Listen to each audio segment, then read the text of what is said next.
Joining us now, Congressman Dan Crenshaw. He represents the 2nd Congressional District of the great state of Texas. Good morning, Congressman. Thanks so much for joining us. We really appreciate it. Hey, thanks for having me. You bet. So you were over at the Neshoba County Fair, I believe, this past weekend. Your impression of that? Well, everybody told me that I wouldn't be able to describe it to me before we went out there, and so we didn't really know what to expect. We heard it's this famous county fair, got a lot of history to it. It's where Ronald Reagan kicked off his 1980 campaign after he read about it in a National Geographic magazine. And we have a couple of friends of ours, Mandy and Surya. They're making a documentary on it, and they told us about this documentary over dinner. And I said, hey, why not? Why don't we just show up and see what this is all about? Because it sounds so fascinating. And it was still beyond my expectations. I didn't understand the cabin culture, until you have to see it to understand it, and how it's like, the way I described it was it's kind of like this ideal version of American life, and this sort of this community created from the ground up, with just families in all of these different cabins, they live in for a week, kids roaming free, safe. It's just it really is something to behold. It's like a country Renaissance fair. Yeah, it is. We call it the Giant House Party.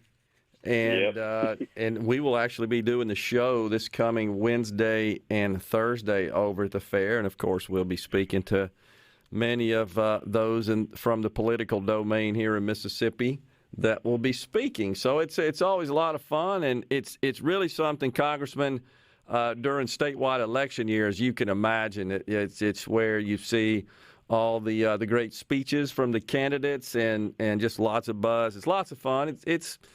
It's kind of a slice of politics American style is kind of the way I think it's a good way to look at it. It's more traditional in nature as we kind of are here in Mississippi. But appreciate you coming over to Neshoba for that experience and, of course, being on the show. Let's talk about this little Democrat junket from your home state of Texas where these folks flew up to Washington, D.C. They're protesting the Texas voting reform bills that are making their way through the legislature over there. Is this going to accomplish anything, or is this just a political stunt?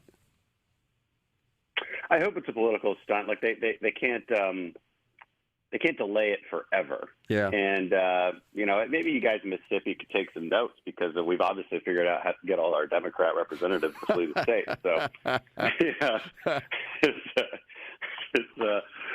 but in all seriousness, it's got to be a political thing. It's so ridiculous on its face.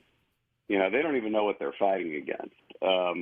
They can't name the most egregious part of this bill. They can't even name and give an example of what they're against, because they don't know. Right. They just call everything is racist and everything is voter suppression. That's how these people operate. They operate in slogans and taglines. And the truth is, this election law that we're talking about, it just cleans things up a little bit. It just cleans up some processes. It just says, hey, all the stuff that was outside the box for the pandemic, we're not going to do it anymore. Okay, we're not going to have random places where you can just drop off ballots with no supervision. We're not going to have drive-through voting. It's a logistical nightmare.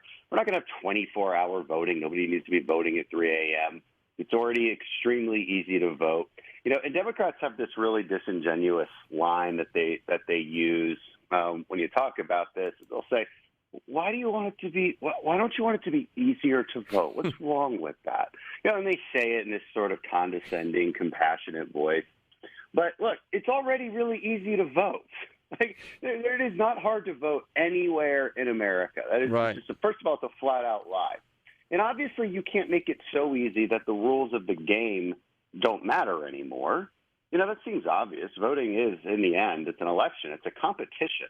And in competitions, you have to have rules, and you got to enforce the rules. And like, there has to be some kind of limiting factor. I mean, you're watching a football game. It's like, you could make the case that it should be 10 yards wider. Why should it be 10 yards wider? Why wouldn't you want people to be able to run wider? Well, because you have to limit it at a certain point. I mean, it just, like there has to be a limiting principle and a boundary to the game. Right. And this is what they just refuse to acknowledge. And for as conservatives, that's really how we have to make these arguments is along those lines. It's a persuasive argument, and we will win the day. I'm always confused how the restrictions seem to only affect certain races. I mean, why is what? I don't get that. That almost seems racist in my view. Yeah, no, they think black people can't get ID. I mean, that's really what it comes down to. I mean, they say this openly. This has been a common talking point. They've only recently started to reverse it because they realized they were losing that argument so badly. And now you see some Democrats saying, "We never said voter ID is wrong." Right. And they're like, "Yeah, you did. You said it like a month ago." and no, it doesn't affect one race. And honestly, if that was really a problem in a certain community that didn't have IDs, then the number one priority would be to get them IDs. Right. Because everybody needs an ID to survive in modern society. So, and that's another way to stump them on that argument and to reveal how dishonest it actually is. Yeah, exactly. So something that is somewhat close to home for you in Texas, there's this border wall. So it appears now, reports over the weekend, that the Biden administration is spending over $2 billion just to halt the border wall construction. What's going on there? Yeah, I'm not exactly sure how that plays out. I think it's because we're basically paying contractors still, even though they're not building anything. $3 million a day. We're just throwing money at nothing. And look, is this getting to the point where the Biden administration is now deliberately violating the Constitution? Because the Constitution does say that the executive shall enforce the laws passed by Congress. So that's it's the executive branch. It's who executes the laws. And when you're deliberately not executing them and violating our national sovereignty, that's a real problem. Now, Texas is stepping up the best we can.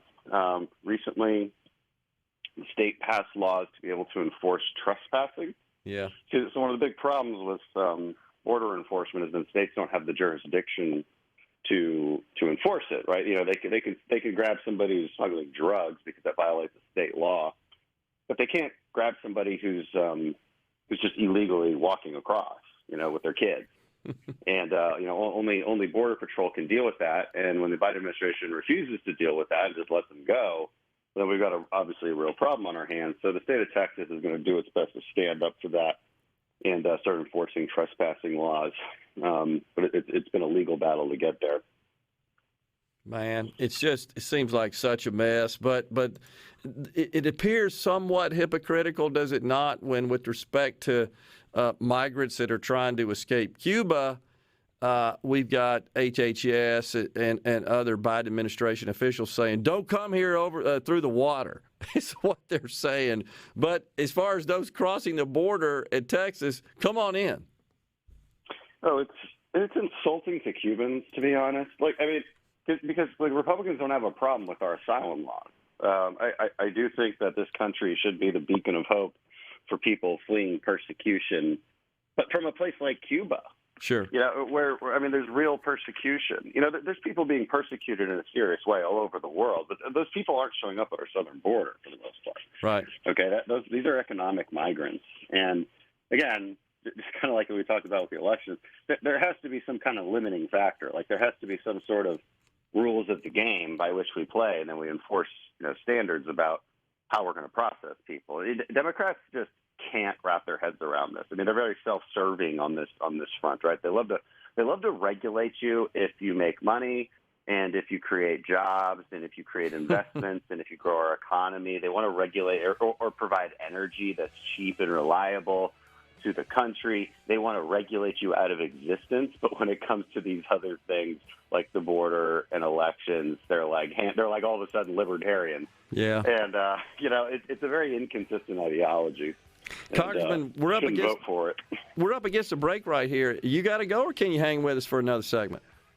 I do have to go. I'm actually on my way to the White House Gotcha. To demand more action for the Cuban people.